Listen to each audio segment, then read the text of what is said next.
मैया, और मैया देख आज मैं तेरे सामने फल खरीद के लाऊंगा। बोली जा, मैं भी तो देखूं कैसे जाएगा।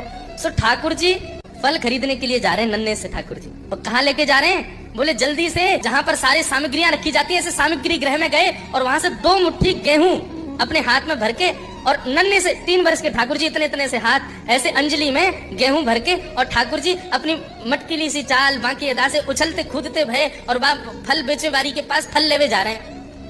यशोदा मैया एक झांक करके एक तरफ से ठाकुर जी की इस लीला को देख रही है। अब कूदते भाई ठाकुर जी जा रहे हैं। जितने गेहूं लिए, कितने गेहूं आए होंगे ठाकुर जी के हाथ में? ज्यादा से ज्यादा आए होंगे 25-30। और वो यूं उछलते उछलते गए, सब गिर गए। जीवा के सामने जाके खड़े है गए। उसने अपने फल की डलिया नीचे रखी। ठाकुर जी फल देख रहे हैं कौन से लेने। अब उंगली करके ठाकुर जी करें जेवारो दे दो, जेवारो दे दो, ये दे दो, ये दे दो, करते करते करते पूरी डलिया ही कह दी। बोले सबरी दे दो। गोपी बोली अरे लाला ये सब ऐसे ही ले जाएगो, कछु देगो ना मुँह को। अरे ऐसे ना मिलो करे, कछु देनो पड़े, चल कछु दे मुँह को तभी मिलेगी। ठाकुर जी बोले तो फिर रो काई को रही है? मैं ऐसे थोड़ी लेके जाऊंगा, नंद बाबा को ला लाऊं, मेरी सभी संपत्ति है, मैं अपनी संपत्ति में से कछु हिस्सा तो दूंगा तब पल लेके जाऊंगा। अच्छा दियो कहा देगो संपत्ति में?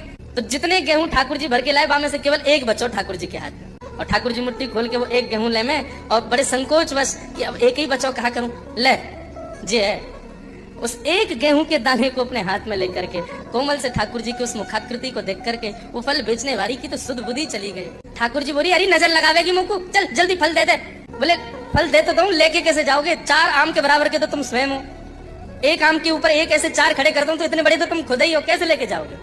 गोपी ने कहा अच्छा आओ मैं दूं। ठाकुर जी को हाथ पकड़ करके उनकी कारी कमरी खोली, उनकी पीताम्बरी ने ढीली करी, और ठाकुर जी के कछु फल तो कमरिया में बांध दिए, कछु पामन में बांध दिए, कछु हाथन में बाजूबंद बना के बांध दिए, कछु गले में लटका दिए। ऐसे कपड़ान में फल भर भर के ठाकुर जी के पूरे अंग में फल लटका दिए। अब ठाकुर जी को पेट तो है गया ऐसा, यहाँ से कमर निकल रही है, पीछे से निकल रहा है, पीछे बस्ता की तरह वहां में कपड़ा में फल बंधे भये हैं, हाथन में बाजूबंद में भी केला आदि आदि सब बंधे भये हैं। और ऐसे ठाकुर जी मटकते भये, उछलते भये, और बड़ो श्रम है रोए, उठा नहीं पा रहे पाम को, इतना भारी है गया पाम। और जैसे तैसे खिसक खिसक करके नंद भवन की ओर जा रहे हैं। इस रूप को जब उस फल बेचने वाली ने देखा, उसने अपनी फल की डलिया उठाई, और फल की डलिया उठा करके जब सिर पर रखी तो आगे चलते हुए नेत्र बंद हो गए। अब तो बस यही कहती जा रही है गोपाल ले लो, कृष्ण ले लो, माधव ले लो, मधुसूदन ले लो, गोविंद ले लो, नंद जी को लाला ले लो।